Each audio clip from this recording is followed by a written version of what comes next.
Welcome back, family. Here we go again with another Careful Convo. I'm Real Rich Bay, your Careful Convo connoisseur this morning. Today's topic is playing victim, all right? All right, before we get started, this Careful Convo is brought to you by Starfield Wealth and Wellness, baby. We got an ebook out right now called Nurturing the Self. It's a guide to daily, weekly, and monthly self care practices. It's on Amazon right now. I'll put the link in the description for you guys, all right? Cool. All right, next. Thank you guys so much for all your support. We really appreciate y'all. Number one. All right, y'all, let's dive in. Let's dive right in. All right, so first, I want to touch on healthy and unhealthy attention as presented to playing victim, y'all. All right, I'm going to give you guys 5 examples of healthy attention, okay?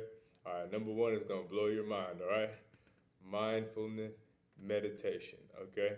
And before we get started with the first example, let's play a song, okay? So let's begin mindfulness meditation with Bob Marley and the Waylon Wailers, baby.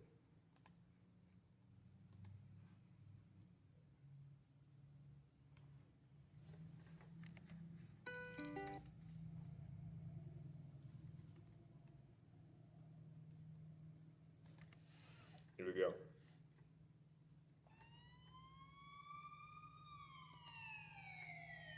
Here now is a special item of news This from the song BBC is called Newsroom. Entertainer No and More reggae star Trouble. Bob Marley is a now patient in the University Hospital after receiving gunshot wounds during a shooting incident which took place at Marley's home at 56. Get your head knocking like that. You know it's in the groove. It's a problem like you in a prison.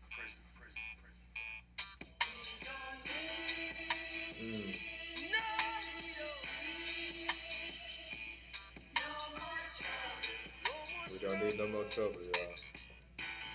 So while we practicing mindfulness meditation, I want you to know it involves focusing your attention on the present moment, your breath, a specific sensation.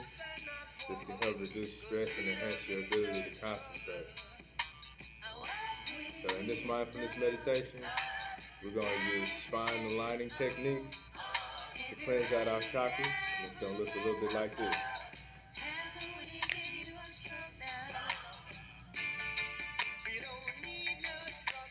Focusing on the rhythm of the wailers, baby.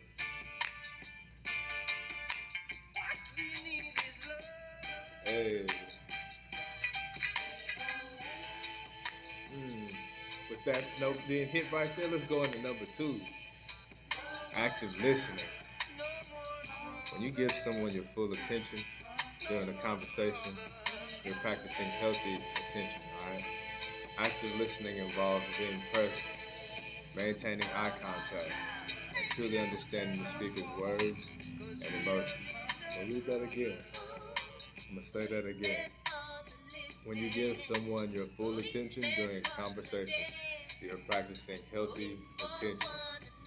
Active listening involves being present, maintaining eye contact, and truly understanding the speaker's words and emotions.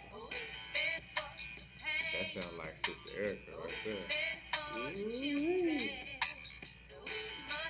If you understood me clearly, that is active listening.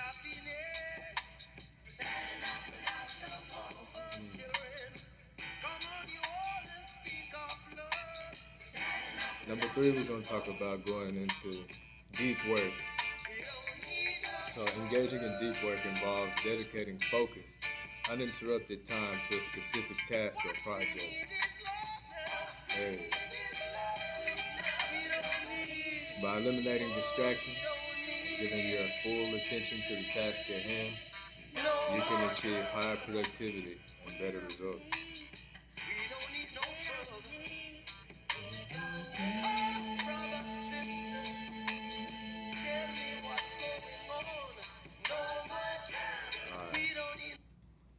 So let's go over everything. So we've talked about mindful meditation.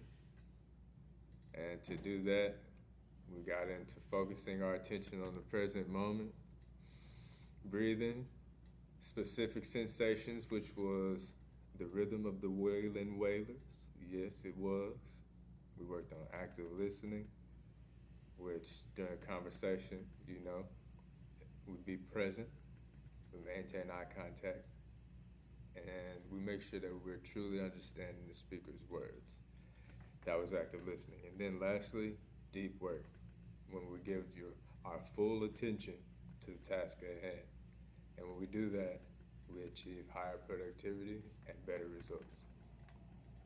All right, this next one, you got to do at home, because I can't do it here where I'm at.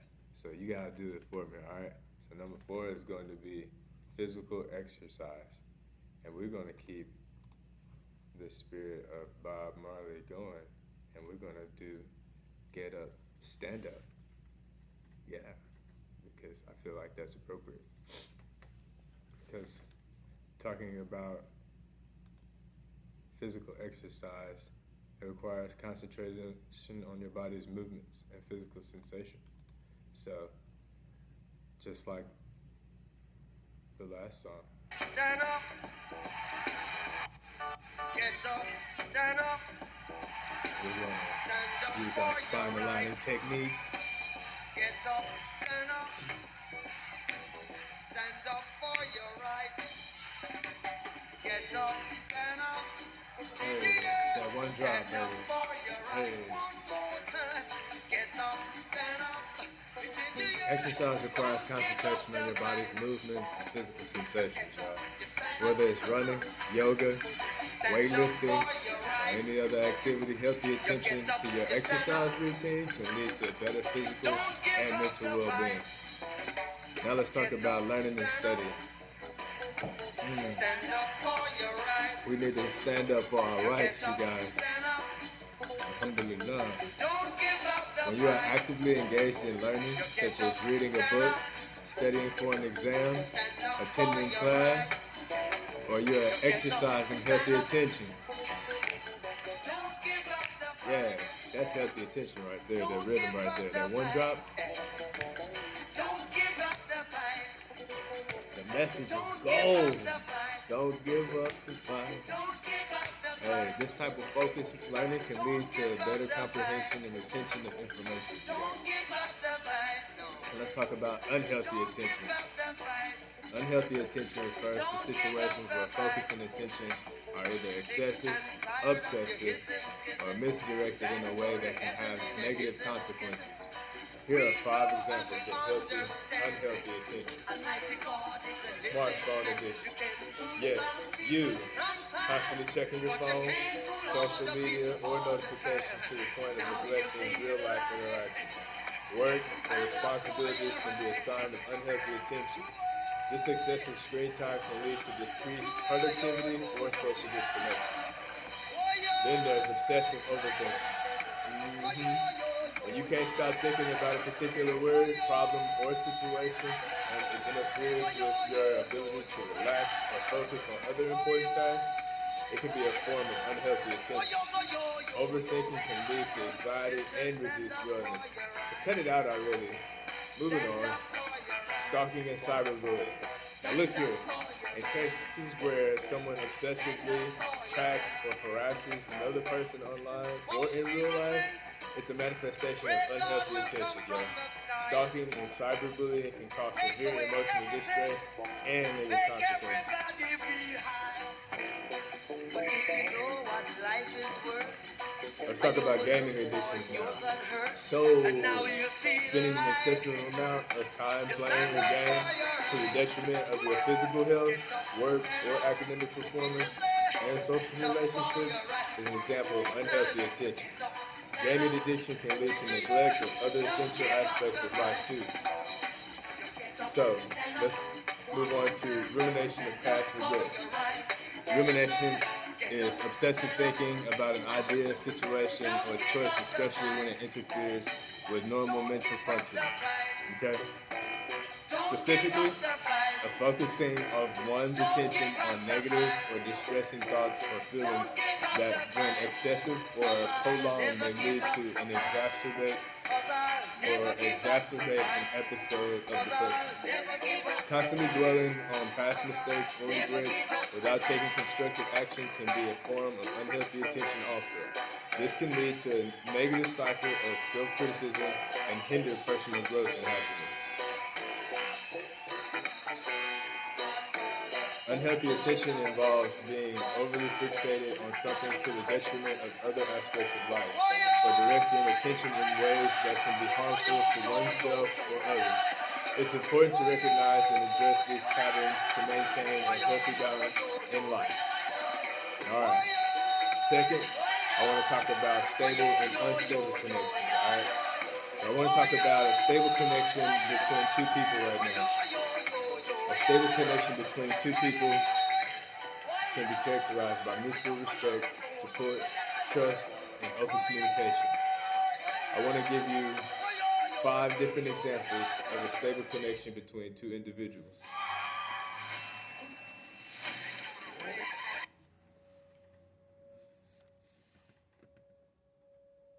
We got the tornado siren going off, you guys. This is live, baby. All right, so a stable connection between two people can be characterized by mutual respect, support, trust, and open communication.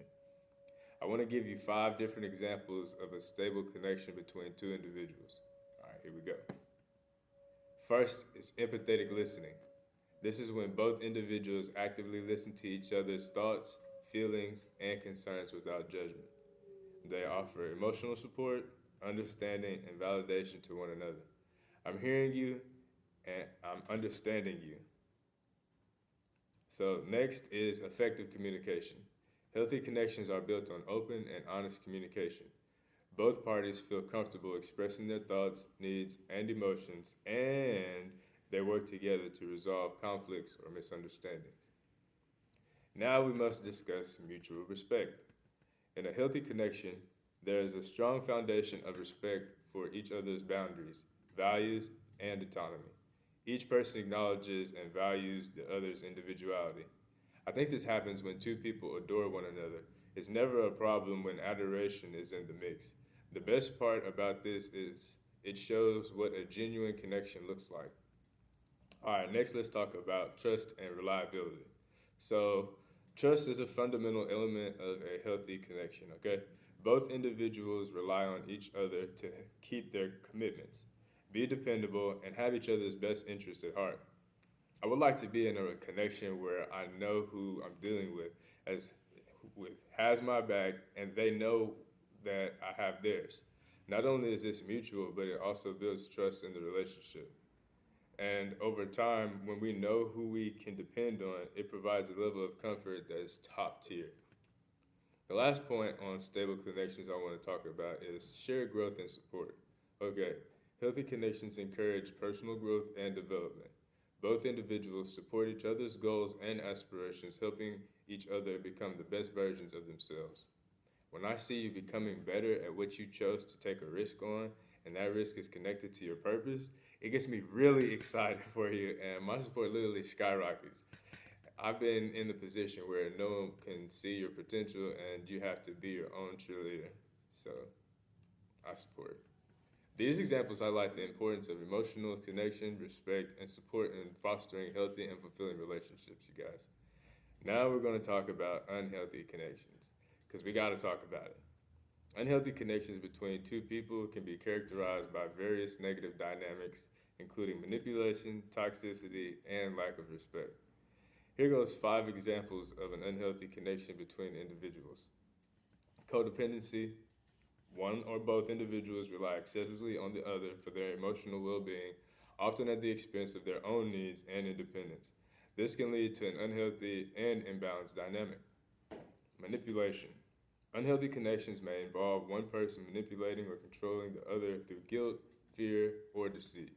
This can manifest in emotional, psychological, or even physical manipulation. Keep your hands to yourself. Constant conflict and unhealthy connections. There may be ongoing conflicts and disagreements without resolution. This can result in a hostile or turbulent environment that is emotionally draining.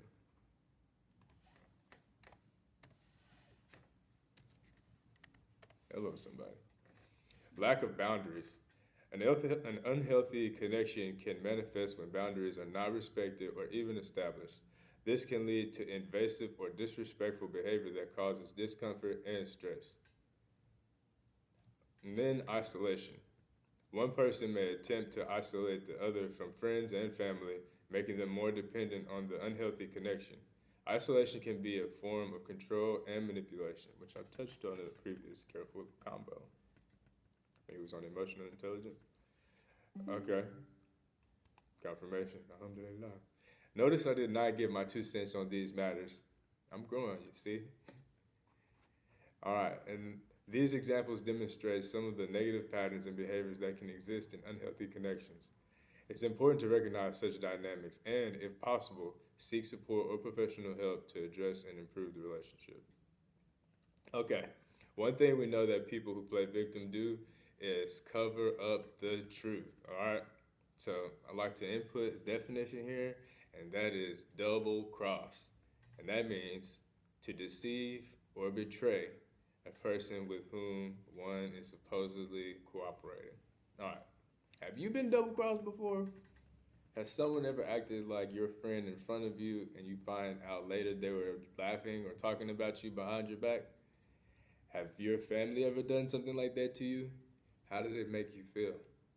Does a person that plays victim even care about this type of deception being done to them? Maybe it happened to them, then they did it to you. That doesn't excuse the behavior, because to double cross someone is to be the opposite of being loyal to someone. To be loyal is to be trustworthy. If there's no trust, there can be no relationship, really. I think majority of the people playing victim like to have their cake and eat it too. So that means they're dealing with you and someone else or others. The question is, can they withstand the storm that they put others through? It's okay when you do it, but that's okay because that's toxic and requires some serious healing. You should reach out to somebody in that case.